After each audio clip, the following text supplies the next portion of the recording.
Hey guys, how y'all doing? It's me, Johnny, once again, and we are back on a big video. My god, honestly lads, at this point I genuinely feel like every video that you watch from me, you should expect big changes in the next one.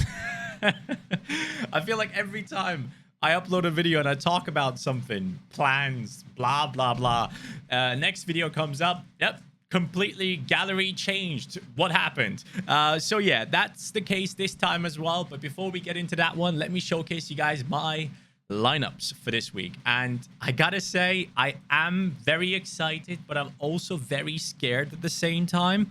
The reason being that both of my lineups depend on one game. Like literally, that one game between Sanfrecce and Tokyo will decide everything for me. So tomorrow, 12 a.m. or midday, I guess, I will be at the gym watching this game on my phone and basically hoping, and not watching actually, probably having my phone in my pocket and just listening to it on my headphones and just hoping that the fans never start cheering. Because if that game goes 0-0, I'm golden. I'm golden. Now, if one of these teams wins, if it is Tokyo or Sanfrecce, I would prefer it to be Sanfrecce because I have a three-man stack right there. And the probabilities have shown that they are the team that is more probable to win. They are playing at home. They are in decent form. They have a really, really good defense as well. Obviously with Araki and Sasaki, who have been incredibly high scorers lately. But I have put that team in alongside Hiddle, who against Toronto was supposed to do really well. But after Insigne and Bernardeschi have come in and played the way they did last time around for Toronto, I'm a bit worried that might be the start of their good run. And another thing is that apparently Gustavo Bol will not be fit to play. Now, I am desperately hoping that Vitinha plays and he plays a full 90.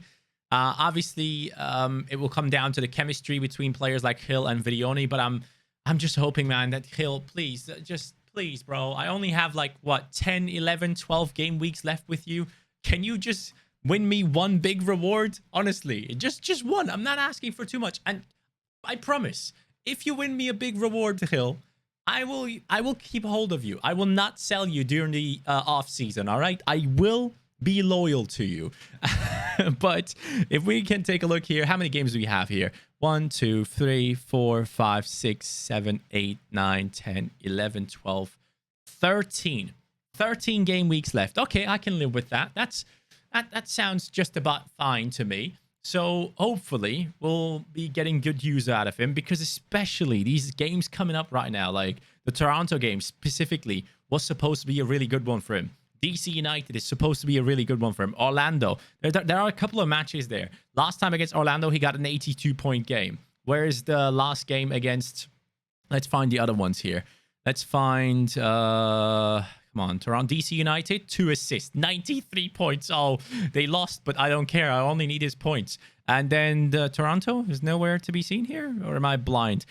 It doesn't matter. Anyways, this is the lineup that we have, guys, and I'm excited because Maeda is here. It's Celtic season, and I can't wait to take part in that Celtic season. I am excited about Celtic, and I'm excited to be able to watch Scottish football as well. Like, I've heard so many good things about Celtic fans and Rangers fans and the passion for those fan bases, and I just can't wait to watch the games. So I'm excited to be watching another league now as well, on top of what I've already opened my eyes to so far. But that lineup is very good, especially a clean sheet coming in from these guys, man. That could make all the difference.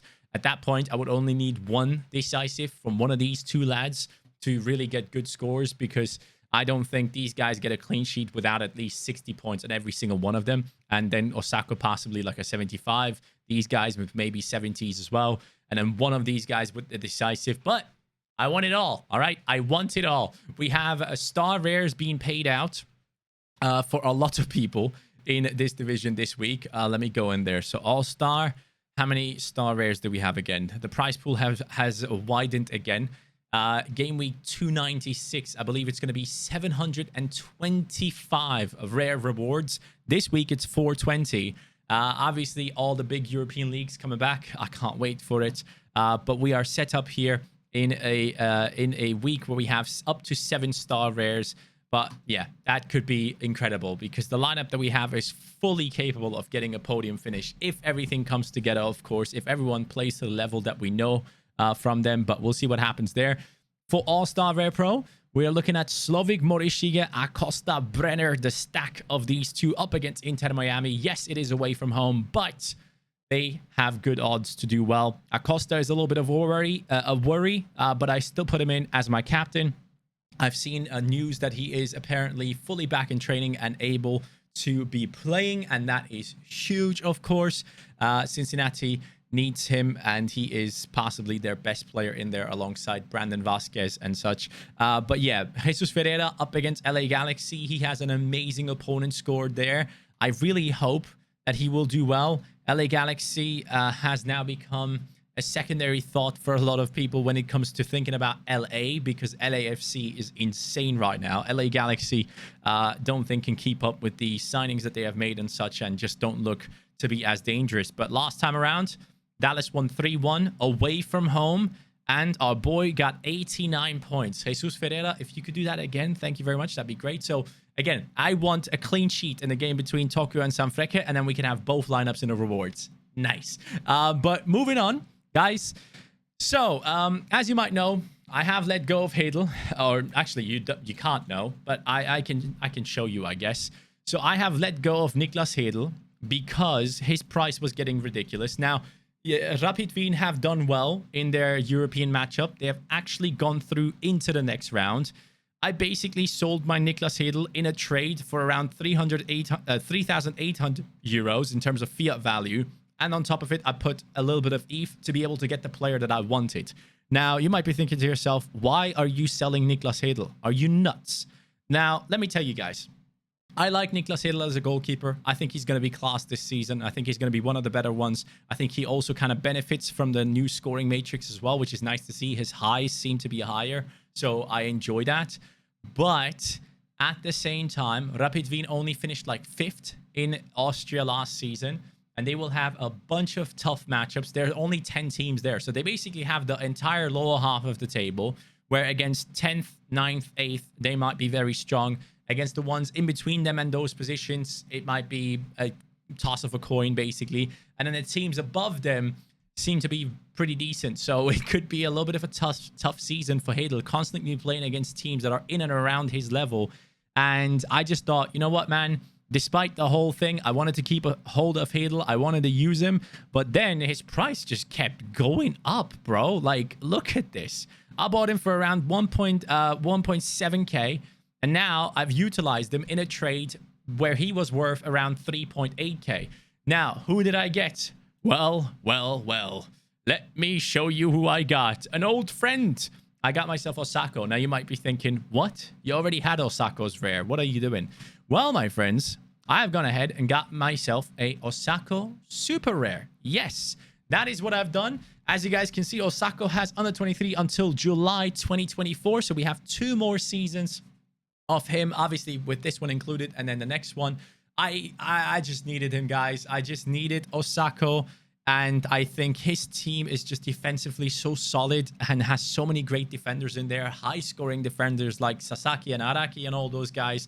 And I feel a lot more comfortable with him because his team is 4th placed in the Japanese league right now. Now, I am fully aware we don't have that many matchups left, okay? I know we don't have that many matchups left for Osako, but I didn't just buy him for now. I also bought him for the next season. And I am very excited to utilize these bunch of weeks that we have coming up, in which hopefully I will be winning enough rewards to be able to get myself another rare under 23 goalkeeper that's actually decent as well. So I still have Osako's rare. I'm going to be trying to trade that one off and put whatever we get from rewards on top of it to hopefully bring in another under 23 rare goalkeeper. So that's the plan. And I thought I should let you guys know. But that's not all. We also sold Vitor Ferreira. So I am learning how to take profits of my players, guys. It's been very what is it? Enjoying? No. It's been very... What's the word I'm looking for? It's been very nice. It's been very nice. I mean, look at this. This dot is at like 1,700 euros. He is at the highest he has been in the past months. And I just said, you know what, man, I got to do it. 2,800 euros he has left the squad for. In terms of ETH, I think we can see it here as well. I bought him for like 1.28 ETH back then, and now I sold him for 1.7, which I'm very happy about. And yeah, the thing is, I know Vitinha is at PSG. I know he's going to play with Mbappe, Messi, and Neymar, and possibly be in one of the strongest teams in Europe. But my issue with this one specifically is, first of all, his price was too high. I thought, man, people are buying into the hype. I bought into the hype as well. I was like, man, this guy's going to be insane. I was very happy about it. I was very vocal about the fact that I love the idea that Vitor Ferreira is going to play behind Messi, Neymar, and Mbappe. And already in the last friendly game, he got an assist, played a really good game, created a bunch of big chances. But my worry is that PSG is desperately trying to get Renato Sanchez, and it seems like they're going to get that deal over the line. And I'm worried. I'm worried that someone like Renato Sanchez will take playtime away from Vitor Ferreira. And on top of it, if we look at Vitor Ferreira's scores, like if he doesn't get a decisive, take a look at his scores, right? So right here, he has 60.9, 62.9, 62.5. And a lot of those reasons are mostly because of his attacking plays. Like he gets good passes into the attack. He gets a bunch of corners and free kicks that he takes, and those will not be his. Set pieces at Porto, sure, Vitinha can take them, but at PSG, there's Messi, there's Neymar, there are a bunch of players that are recognized to be much better at set pieces than he is, so he's not going to take them, and that's going to impact his scores negatively. So all that combined, his price going up to a point where I can take profits, him being in an amazing team, but not secured 100% to be playing. And also the set pieces being taken away for a player that loves to get some assists. I just thought I need to let him go. I let him go, guys. And I brought in a bunch of beasts, a bunch of players that a lot of people think will do really well. And one of them is in the team of Kirkju. So I have got myself a nice little Sebastian Szymanski. Now, as you can see here in the Russian league, he was doing bits, right? Every second game week, this guy was crushing. And now he has joined Feyenoord. And he is going to be playing alongside Kirkju. In the first friendly game that he played, he already hit the post and had a bunch of chances that he created. And it looks good, man. And they bought him for a decent amount of money as well. It might have been the record signing for Feyenoord. I'm not too sure. But I just think he's going to be incredible in the Eredivisie. So I thought, you know what? I'm going all in while his price is still somewhere around here, because I think he will do really well in the Dutch league. I think he will develop as a player as well under these Dutch systems that he's going to be playing under. And Feyenoord have a decent coach. From what I've seen so far, they play a nice style of football. And I think him instead of Till. So last season, you had Till in his position, which was like the number 10 type of role ahead of Kirkju. And you can see Till had a couple of really good games. Like he had a couple of spells where he was doing really well. But Szymanski, from what I've seen so far already, he seems to be a lot more involved in the build-up. He seems to be a lot more involved in the passing play. And that's just generally something that people look at and say, you know what? This guy's a set starter. Instead of having Vitinha, I'd rather have someone like him who might take set pieces at Feyenoord as well. If he doesn't, it's going to be Kirkju. So I benefit anyways because I have both of them. So I will have the opportunity to stack Szymanski and Kirkju in the same lineup when they have a perfect matchup against one of the lower league table sides. And yeah, I just thought it was too good to not take on. So Szymanski belongs to the club now.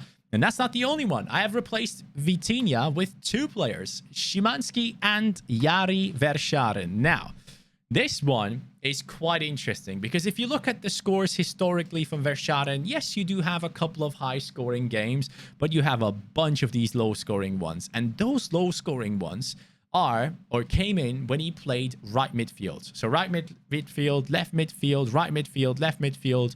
He was just not getting involved enough in the play. Now, this season, Verschaeren looks to play in the center midfield position, because Amuzu has somewhat established himself on that right midfield position throughout preseason, it seems. Abdul Razak is going to play down the left, maybe, or anyone else off the bench as well, of course. That is a possibility. But Verschaeren seems to be playing alongside Treble, and he has now the likes of Esposito and Fabio Silva ahead of him. That sounds like a really, really strong team. And on top of it, I believe Anderlecht will have one of the better defenses in terms of the Challenger division. So Van Krumbrugge is a great goalkeeper. Hurt is an amazing defender. Delcroix, if he doesn't get injured, will be a very good player as well. I was actually thinking about buying his super rare, but then I decided, you know what? No, don't need it. But he's quality. He just has been getting injuries a bunch of times from what I've heard. So I got myself Verschaeren because in this role where he's going to be involved in the play a lot more, in this game, immediately, the first one of the season, the guy got 67.5 points with no decisive. So imagine if this kid gets a decisive on top of his good AA scores now when he plays in that center midfield position and gets involved into every action. It's going to be quality. I genuinely cannot wait. So yeah, I'm very excited about Verschaeren. I think he's going to be a great player. He's only 21 years old. I've seen interviews about him saying, I am now 21 years old. We have a bunch of players that play in this team that are younger than me. I have to take up a leadership role and kind of lead the line there for the talents of the squad. And I love that. I love players talking like that. So I'm excited about Anderlecht. I think they're going to be really doing well in the Belgian league because especially Genk seems to be struggling right now. They are selling Ito as well. So some teams might be getting weaker, while Anderlecht might get stronger. I don't know if Anderlecht is in any, like... Are they in any, like, European competition? Is there any hopes for them to make it in there? Let me just double check here. We're going to go over to Anderlecht on Transfermarkt, take a look at their previous season, and see if they finished anywhere where they might be qualifying for Europe. But they did finish third. What does third get you? So, third position... don't know. I have no idea what the hell happens there. Genuinely no clue. I am hoping they get European football, because if they do, Verschaeren is going to be a great option to have. If anyone knows, let me know in the comments, please. That'd be very much appreciated. So, yeah, Vitinha is gone. Verschaeren and Szymanski are here. And Hiddle is gone. We took massive profits off of him. Bought him for 1.7. Sold him for 3.8, basically. Great stuff. Osako Super Rare is in our team. And with that, let's take a look at the lineups, baby. I am so excited about this. So, game week 294. Oh, boy, oh, boy. Everyone is coming back, and I can't wait. Now, one thing I need to do is, I need to buy myself a goalkeeper from, hopefully, the Challenger region or even Champion Europe. We'll see what happens. But I need a European-based goalkeeper because all my goalkeepers right now are from Asia or MLS. And I mean, they're all from Asia. I basically only have them for like, what, 12 game weeks now? So I need to step it up with the rewards game. Otherwise, I will have to spend money to go ahead and buy new players. And, you know, as much as I love Sorare, at some point, I want to establish myself as a manager that hopefully doesn't need to constantly put money in to be able to play. So, yeah, we have like 12 game weeks where we go hard and hopefully win a bunch of rewards, guys. So on a 23 rare, we have Osako, Saliba, Botman, Verschaeren, and Jesus Ferreira. That lineup is good. Don't get me wrong. It's a very strong lineup in my opinion. I can't wait to see what this does. But on a 23 rare pro, it's coming. We have Osako, Boubacar Kamara. We have Szymanski, Kirkju, the Feyenoord stack, and Thales Magno in there. Now, to be honest, if I'm being smart here, I should be putting Verschaeren in there because he's up against Sereng, and I think that is a team that kind of sucks. So they are playing at home. I probably will be replacing one of these two guys and splitting up the stack, but hey, that might be something that we consider later on. But Verschaeren has a really good matchup there, so I probably will put him into the under 23 rare pro. But yeah, that's the plan. All-star rare pro, Hill up against Orlando, Maeda, Celtic, it doesn't matter against who they play. Cecilia will be back at home against, I believe that's the team of this man right here, Lee Myung-jo from Incheon, who have lost out on Mugosha. So they are kind of struggling in the attack, I would assume. But I need a goalkeeper here, which I need to win. Hopefully, if I win big this week, ideally, I would go ahead and put in a goalkeeper into the squad immediately to have an all-star rare team as well that can achieve things. So we will be fielding 4 lineups very soon, and I can't wait for it, man. And game week 296, you can see it here again. On the 23 rare, we have Osako, Saliba, Verschaeren, Thales Magno, and then we have Brenner. What the hell? Whoa. What the hell was that? Someone has a loud as hell bike. Wow. All-star rare, we're going to be putting in the Sasaki and Araki and the Myungjo and Cecinias of this world. Could also put them into Asia. Asia rare as well, which could be a fun thing actually to consider moving forward. Under 23 rare pro, it's going to be Heerenveen against Feyenoord. Feyenoord playing at home. That time I will probably keep the stack together. Kirkju and Szymanski and then Jesus Ferreira up against the 13th place team in the league. That should be a big game week for us, as Kamara is up against, I don't know who. It doesn't show, sadly. That kind of sucks. Then we have All-Star Rare Pro. We have Slovik, Morishiga, Acosta, Hill, Maeda. It's so nice to have everyone playing again. It's so nice, guys. I'm genuinely excited. Let's go in here and take a look at our cards so you can see again the entire gallery. These guys that I bought for the Specialist Rare, I end up not playing it because, you know, I didn't have the players for it after doing the deals. Hey, the deals presented themselves and I was like, you know what? Let's freaking do it. Because my issue with Under 23 Rare Pro, when I looked at all my teams, was most of the time, yes, Saliba is decent, but he plays at Arsenal. Does he play starting lineup football? Yes or no? Boubacar Kamara, he's super rare, man. He was a dream of mine. I wanted to get him, got him. And then I looked at my team and I realized I have great midfielders and good attackers as well. I ideally want to upgrade my goalkeeper position to a super rare, because if he doesn't get a clean sheet but gets 40 points, I still end up with like, what? I don't know, 50 points, right? If he does get a clean sheet, I end up with like 90 points because Osako kind of benefits from this new score matrix change and all that good stuff. And he does face a couple of shots every game and he makes good save. He's a decent goalkeeper, kind of proved himself this season, which I love to see. So I think I have a great base here with these players, and then supplementing them with the rares that we have that are just way high scorers. I feel like we're in a great spot, man. I don't want to jinx it, but I don't think I've ever been this happy with the gallery. And I'm fully aware we don't necessarily have a huge amount of players. Like, obviously, I need more goalkeepers. But man, this is great stuff. What the hell? What is this? Sorry, guys. I don't know what the hell is going on outside, but that was not a bike. Like, it's extremely loud. I don't know what the hell is going on outside, but because I have my headphones, I don't know what is happening. Anyways, so the lineups, guys, they are looking solid. Like, if we look at our options for the squads and our ability to like mix up stuff, let's go into the squads right here. Let's edit a few things. Update. So for the under 23, hello, can I? There we go. So for the under 23 rare pros, we have Szymanski and Verschaeren coming in. Those are the two that we're missing, I believe. Yes, so we can confirm that. So for under 23, man, every single game week, we have the ability to pick and choose some amazing cards and, you know, play the matchup game, which I am so excited about. Initially, when I joined Sorare, I was most excited about under 23s, and now I've positioned my gallery in a spot where I feel like we have a really good chance of, you know, winning a bunch of rewards throughout this entire season. And I really hope that I don't need to constantly add things to the gallery to be able to win rewards. I want to get to a point where we have enough to go ahead and win things. And in terms of Gas Pro, of course, based on matchups and everything, like, we have a bunch of players, especially some of the under 23s as well, that will be put into the Gas Pro lineups. But generally speaking, guys, we have some solid players here. And I can't wait to see how this season is going to go, this new European season and everything. And I really hope all of us are very successful when it comes to Sorare now in this season.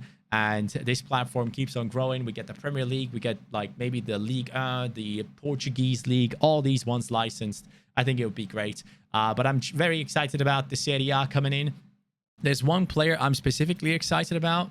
I don't know if anyone knows about this one. Hello. How do I do this? Was it Bologna? I think it might have been Bologna. Hold on. Why is this not working? Nicolas Dominguez, I think his name is. Yes, there he is. I think this guy could be class. Nicolas Dominguez is a player that wins a bunch of his duels. So if you look at the new Matrix scores, because I was looking at players that play in midfield that get really good scores for duels won and all that good stuff, and he seems to be a very good player for it. So if his card comes out and people are like, he goes under the radar, I would like to pick up a super rare as a backup super rare. I really would not mind. I think he's going to be quality. So I'm excited about this one. Hopefully, by the time he comes in, he will be still under 23. I hope it does happen. I mean, it says he's 23 right now, but this guy could be a quality one. I know him from FIFA. If we go over here to FIFA, Nicolas Dominguez. I've used this guy a bunch of times. You can see here, that's the guy. 76 rated, 84 potential. A great player that I would love to have in the team. Someone that can do both attack and defense. So that could be a quality player with the new Matrix coming in. Someone that I'm keeping my eye on when the Serie A comes out with all the new auctions. But guys, that's it for today. Thank you so much for watching. I appreciate you all. I will catch you next time. Have a good day. Take care. I'm excited, man. Peace.